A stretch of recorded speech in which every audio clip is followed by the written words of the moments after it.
मेरे भाई, आप सबको ऑपरेशन सिंदूर के बारे में पता है। बट अब एनसीईआरटी ने इसके लिए स्पेशल मॉड्यूल जारी कर दिया है।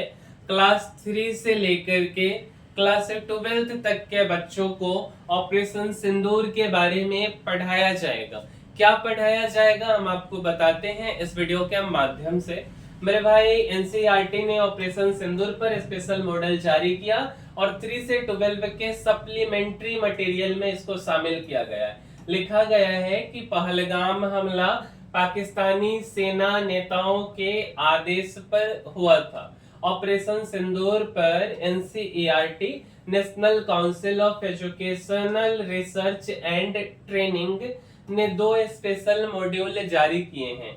इन्हें क्लास 3 से 12 तक के छात्रों के लिए सप्लीमेंट्री मटेरियल के तौर पर शामिल किया गया है।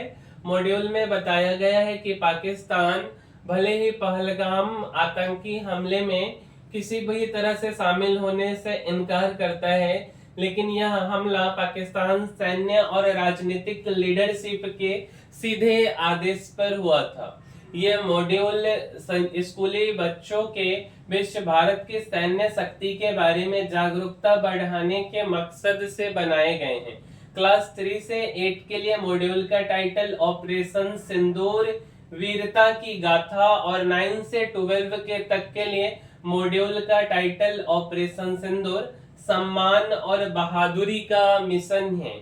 एनसीईआरटी के स्पेशल मॉड्यूल रेगुलर कोर्स का हिस्सा नहीं होते। इसे कोई खास टॉपिक बच्चों को समझाने के लिए सप्लीमेंट्री मटेरियल के तौर पर तैयार किया जाता है।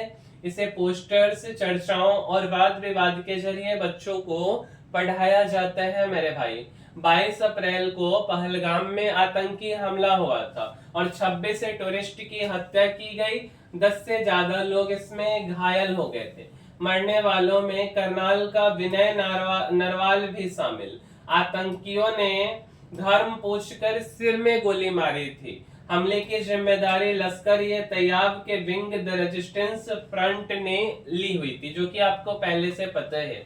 ऑपरेशन सिंदूर पहलगाम में मारे गए लोगों के सम्मान का वादा। मॉड्यूल में लिखा है कि ऑपरेशन सिंदूर सिर्फ मिलिट्री ऑपरेशन नहीं, बल्कि शांति की रक्षा और पहलगाम हमले में मारे गए लोगों के सम्मान का वादा है। ऑपरेशन सिंदूर नाम मृतकों के विधवाओं के प्रति श्रद्धांजलि के रूप में चुना गया था।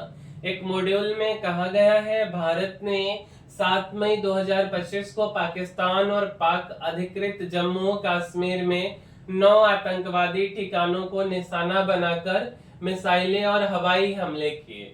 9 में से 7 टारगेट को भारतीय सेना ने नष्ट कर दिया।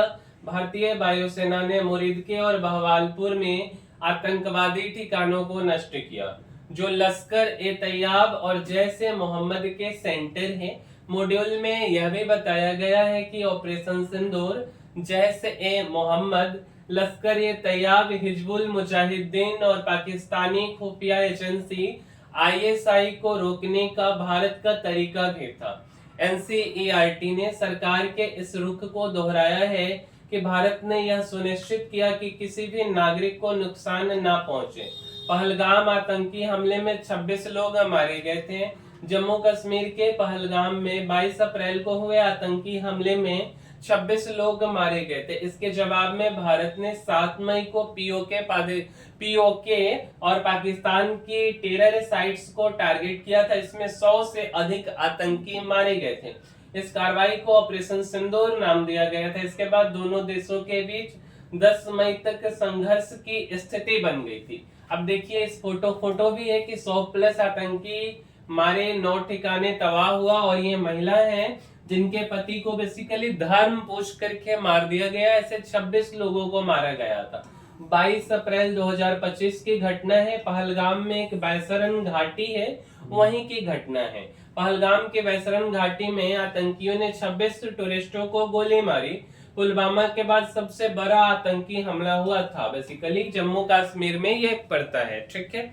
6 से 7 मई 2025 हमले के 15 दिन के बाद भारत ने पाकिस्तान और पीओके में 9 आतंकी ठिकानों पर एयर स्ट्राइक की और इसी का नाम रखा गया था ऑपरेशन सिंदूर।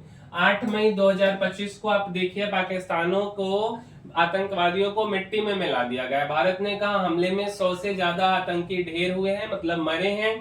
जैश सरगना मसूद अजहर के परिवार के 10 सदस्य और 4 सहयोगी को भी मारे गए। अब जैसे जो है बेसिकली जैश का जो सरगना मसूद अजहर है, ये भी मर जाता तो खत्म ही हो जाता किस्सा, है ना। तो मेरे भाई उम्मीद करते हैं कि यह वीडियो आपको समझ आया होगा, और इस वीडियो को आप लाइक कर दीजिए, शेयर कर दीजिए, साथ साथ हमारे चैनल को सब्सक्राइब कर दीजिए, जिससे कि हम और रेगुलर अपडेट्स जब हमारे वीडियो का आए तो आपको मिलते रहे। मेरे भाई मिलेंगे हम किसी अगले वीडियो में। इस वीडियो में इतना ही, तब तक के लिए धन्यवाद।